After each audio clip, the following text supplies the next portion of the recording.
자, 오늘 이제 1월 31일 2023년 또 벌써 1월의 또 마지막 날입니다. 또 저희가 오늘은 어떤 이야기를 준비를 했냐면요, LA 다저스 이야기 오랜만에 좀 해볼 예정인데요. 사실 올 시즌에 저희가 다저스 얘기를 또 다룰 때마다 얘기가 나왔던 거, 올 시즌에 다저스 이 뚜렷한 보강 없이 이렇게 좀 사치세 리셋 하면서 다음 시즌에 유망주들을 많이 쓸 생각인 것 같습니다. 이게 사실은 그동안의 기조였는데 뭐 현재까지도 그 기조가 사실 이어지고 있기는 한 것 같아요. 그렇죠. 뭐 바우어 같은 경우에 징계가 감소하면서 다저스 계획에 살짝 차질이 생기긴 했지만 어쨌든 프리드먼 사장이 얘기했던 대로 이제 유망주들한테 기회를 주는 식으로 이 로스터를 구성을 했는데 한번 살펴보자고요. 그렇습니다. 예. 올겨울에 아까 말씀드린 것처럼 뭐 뚜렷한 보강 없었습니다. 커쇼 재계약, 뭐 FA가 있기는 했지만 뭐 신더가드라든지 JD 마르티네스, 셀비 밀러 이런 선수들 다 단년 계약이잖아요. 그렇죠. 그러니까 이 총 지출로만 따져봐도 4,450만 달러에 불과한데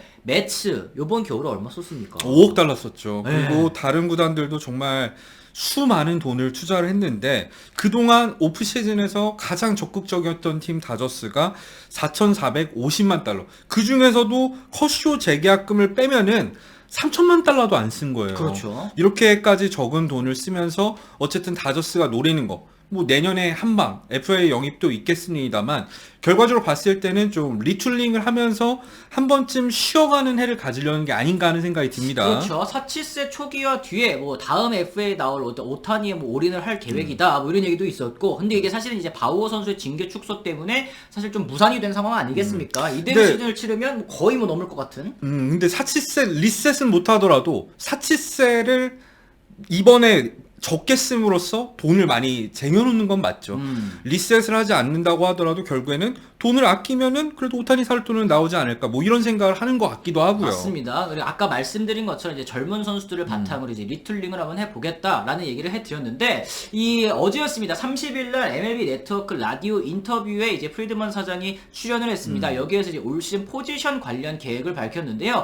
이 저희가 사실을 예상하기로는 이 터너 선수가 나간 3루에 이제 뭐 먼시나 바르가스 돌아가면서 쓰겠거니 그리고 이제 뭐 2루수에 먼시가 나오든지 아니면 뭐 테일러가 나오든지 뭐 이런 생각을 했었는데 3루에 먼시, 유격수에 럭스 그리고 2루에 바르가스를 기용을 하겠다 이렇게 또 아예 포지션을 정해줬습니다. 그렇죠. 그리고 기존에 이루스로도 출전할 거라고 예상이 됐었던 테일러 같은 경우에는 외야로 활용하겠다 이런 얘기를 했었는데요. 그리고 일단은 럭스 유격수를 계속 고집하는 거 뭐 저희가 이거 되겠어? 수비 뭐 2루에서도 잘 안 되는데 되겠어 하는데 일단은 계속 고집을 놓지 않은 모습이고 그렇죠. 그리고 프리드먼 사장 같은 경우에는 단순히 고집이 아니라 이렇게 말을 했을 때 말을 바꾸는 경우는 여태까지 없었거든요. 그러니까 시즌 출발 자체는 정말로 럭스를 유격수로 쓰는 거는 아무래도 맞아 보입니다. 그래요. 이제 트레이드로 영입한 이 로하스 같은 경우에는 수비가 훌륭한 유틸리티 옵션에 가깝다라고 이제 밝혔고요. 현재에서도 이제 주목하는 부분이 아까 말씀드린 것처럼 주전 2루수로 바르가스를 쓰겠다라는 얘기입니다. 뭐 지난해 메이저리그에 데뷔해서 18경기를 소화했는데 한 번도 2루수로 출전한 적은 없었어요. 그렇죠. 마이너리그에서는 이루스로 출전을 하기는 했었는데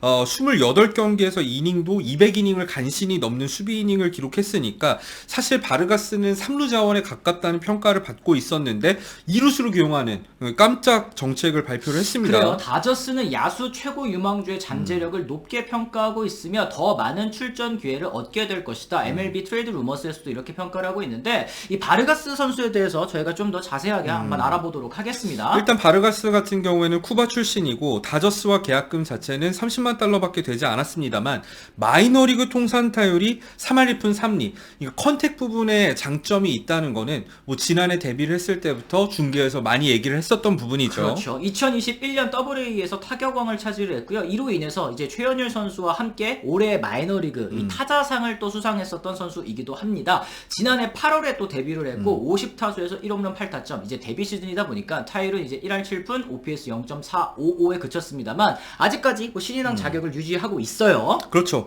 이 파이프라인 기준으로 했을 때 최근에 발표된 랭킹에 따르면 유망주 전체 37위 선수라고 할 수 있겠고요. 타격은 65점, 그러니까 플러스급 이상입니다. 거의 플러스급에 준하는 뛰어난 컨택 능력을 갖고 있다고 생각하면 될 것 같고 요 정도면 이제 한 3할 2푼 정도? 그렇죠. 네. 파워 부분에서도 55점, 주루 50점, 어깨 55점, 수비 45점, 총점 무려 55점을 기록한 유망주입니다. 그래요. 이 정도면 이제 뭐 올스타급 선수로 성장할 제목이다라고 이제 말씀을 드릴 수 있을 것 같은데 그렇죠. 볼에 배트를 갖다 맞추는 능력을 갖췄고 타석에서 무엇을 해야 하는지에 대한 이해도가 뛰어나다. 2022년에 체인지업을 상대로 조금 고전했으나 스트라이크 존 전체를 장악하고 필드 전체를 활용할 수 있는 능력을 가졌다라는 또 평가를 받고 있습니다. 그렇죠. 직구와 변화구 모두 뛰어난 배트 스피드를 갖고 있기 때문에 모두 여유 있게 대처를 할 수 있다는 평가를 했고요. 거포 유형은 아니지만 배트 스피드와 힘이 좋기 때문에 하드 히트, 그러니까 빠른 타구를 만들어내는 능력을 갖췄고 한 시즌에 20개에서 25개 정도의 홈런을 때려낼 수 있다는 평가를 받았습니다. 그래요. 현주에는 뭐 타격으로 이름을 많이 날렸습니다만 최근에는 스피드와 운동신경, 수비력을 향상시키기 위해 시간을 많이 투자를 했고 주 포지션인 3루에서는 범위는 좁지만 어깨가 강하다. 1루와 좌익수로도 괜찮은 수비수고 2루 포지션에 대한 평가도 있었습니다. 비록 평균 이하의 수비 범위를 지니고 있지만 선수 본인이 편안함을 느끼는 포지션은 또 1루라고 얘기를 하더라고요. 그렇죠. 바르가스 같은 경우에는 마이너리그 시절에 이제 수비 영상이라던가 종합적인 평가를 봤을 때 2루수로 갔을 때 걱정되는 부분은 역시 수비 범위라고 할 수 있겠습니다. 3루수로서도 수비 범위가 좁은 유형의 선수가 2루수로 갔을 때 수비 범위를 과연 넓게 가져갈 수 있을 것인가?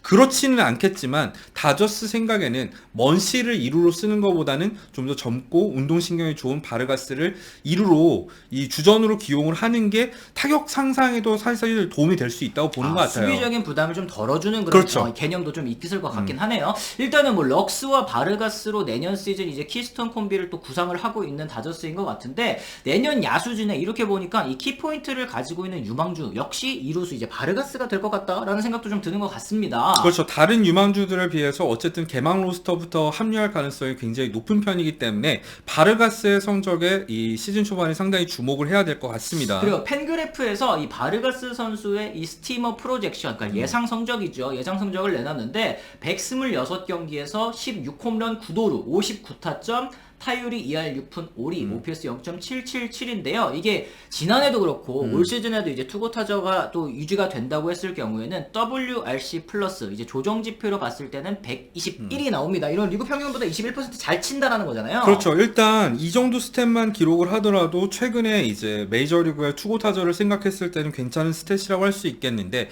또 하나 생각해야 될 거는 스티머는 항상 보수적으로 맞아요. 평가를 한다는 거예요. 류현진 선수가 평균 자책점 왕에 오른 다음 시즌 성적도 사실 3점대 후반을 예측했던 게 팬그래프의 스티머 프로젝션 아니겠습니까?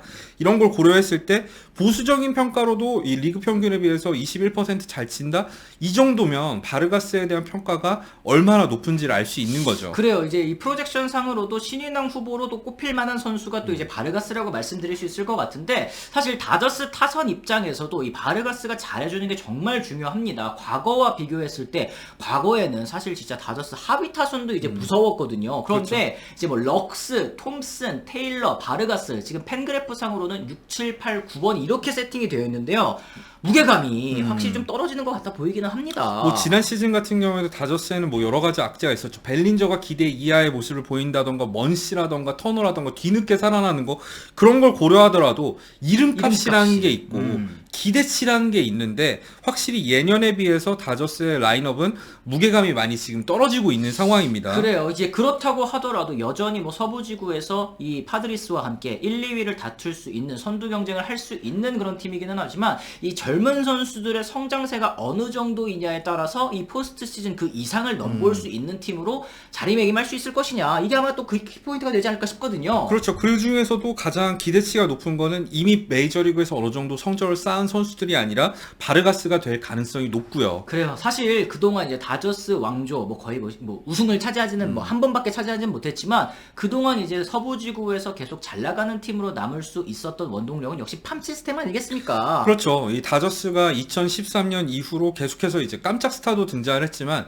결과적으로 봤을 때는 팜 시스템에서 높은 랭킹을 차지하던 선수들, 예를 들면 피더슨이라던가 시거라던가 벨린저, 뭐 스미스, 또 우리아스 블러 이런 선수들이 결국엔 터져줬기 때문에 다저스가 여기에 더해서 이제 외부 FA를 데려옴으로써 좋은 전력을 유지할 수 있었던 거잖아요. 그렇죠. 결국에는 기반이 되는 건 항상 팜 시스템인데 이번에도 마찬가지입니다. 다저스가 예전에 비해서 외부 보강을 덜 했을 때 기존에 있던 이 팜 시스템에서 올라온 선수들이 멋진 활약을 펼쳐줘야지 다저스의 다저스에 걸맞는 성적을 기록할 수 있겠죠. 그래요. 결과적으로는 다저스가 끝까지 팔지 않고 지킨 유망주들이 메이저리그에서 다 성공하지 않았습니까? 지금도 이 마이너리그에서 콜업 대기 중인 선수들 여럿 있습니다. 뭐 대표적으로 카르타야 선수, 뭐 밀러, 부시, 스톤, 파헤스 등 이 선수들의 예상 데뷔 시즌이 모두 올해란 말이죠. 그렇죠. 그랬을 때 이제 뭐 포수인 까르타야 같은 경우에는 타격 능력보다는 종합적인 완성도가 뛰어난 선수이고 바비 밀러는 결국에 투수잖아요. 그랬을 때는 부시, 스톤, 파이스 이런 내외야를 오갈 수 있다는 평가를 받고 있는 다저스의 유망주들이 올라와서 좋은 성적을 기록하는 게 다저스 타선엔 상당히 중요하다고 할 수 있겠죠. 그렇습니다. 어쨌든 저희가 이제 오늘은 이제 프리드먼 사장의 발언을 이 바탕으로 이제 바르가스 선수의 내년 이제 포지션이라든지 역할에 대해서 좀 한번 알아봤는데요. 여러분들께서는 이 다저스의 미래 혹은 이제 올 시즌도 전망에 대해서 어떻게 생각하시는지 또 궁금합니다. 댓글을 통해서 달아주시면 좋을 것 같고요. 저희는 내일 또 다른 이야기로 다시 돌아오겠다는 말씀 전해드리면서 오늘은 이만 물러가 보도록 하겠습니다. 지금까지 시청해주신 분들 모두 감사합니다. 고맙습니다.